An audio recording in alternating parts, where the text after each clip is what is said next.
Hiya, it's Youre, current contenders coach for Shoes Money Crew, and this is going to be a video on using mobility in Overwatch. In this video, we're going to be talking about how to use your mobility to enable you to play aggressive, hold space, and push space effectively. Now I'm going to be showing you some examples of some players using the mobility well, and later on we'll show clips of pro teams not using this concept, and why they should have decided to do so rather than force main. In each of these clips, you'll notice that they push up and take aggressive positions. This gives them options. Do they want to use their cooldowns to push in if they have an early advantage, or maybe they need to kite because all they wanted to do was keep the pressure up and farm some ult charge.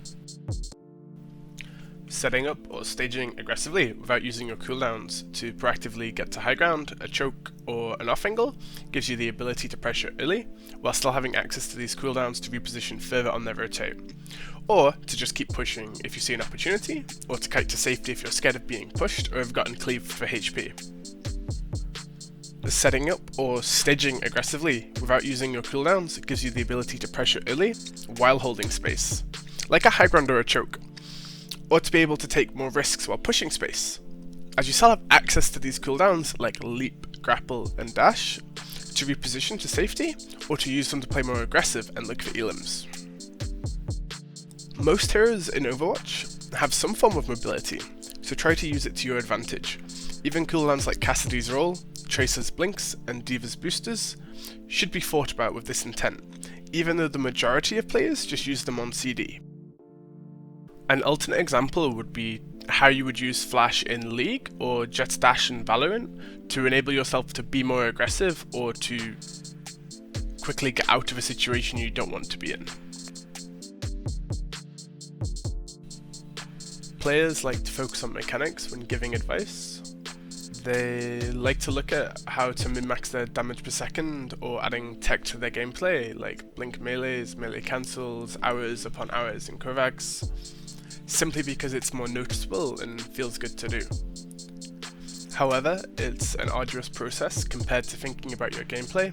Consistently setting up will net you more consistent growth as a player. You will have much higher uptime in the fight, while mitigating the risk as you have your mobility still available to you.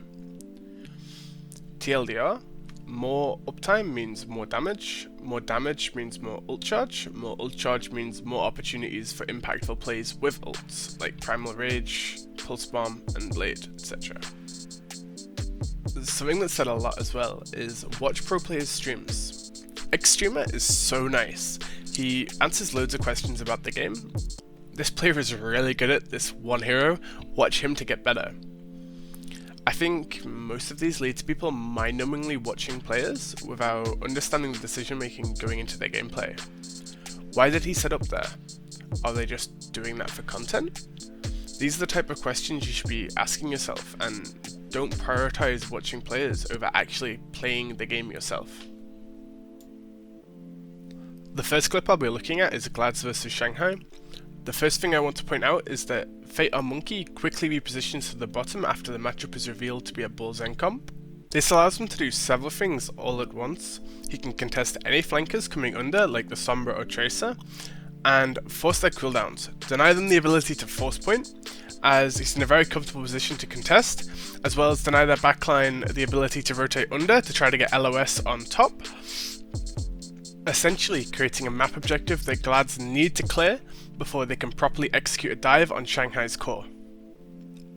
However, Glads still go for the engage without proper map control, meaning they lack damage and sustain on their execute, as well as using their mobility to jump into a crossfire on an already difficult to take position.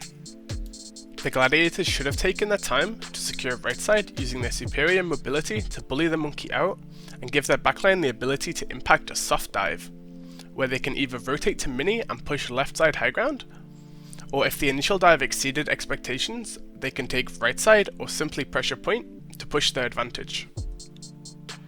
If you found this helpful, I would appreciate it if you would like and subscribe so you can get more videos like this in your sub box. If you have any questions, feel free to ask down below or in my Discord, and I'll try to answer as best I can.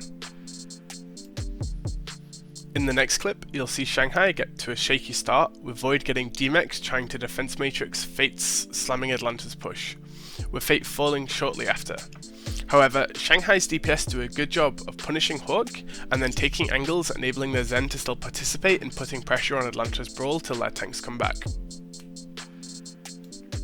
Once Void and Fate are back, you'll see Lip swing wide on Sombra, setting up a 180-degree flank with his invis. So when Atlanta inevitably push out, he is able to free farm from behind and look for hacks as his tanks engage their walk. This constant pressure meant that Atlanta never got to fully refresh their cooldowns and are in essentially a lose-lose situation. Since their D.Va isn't in the fight, they need to look for opportunities to win the fight fast, or try to lose as slow as possible. As soon as Shanghai wins the fight, they push far up to be able to get as much pressure on Atlanta as early as possible.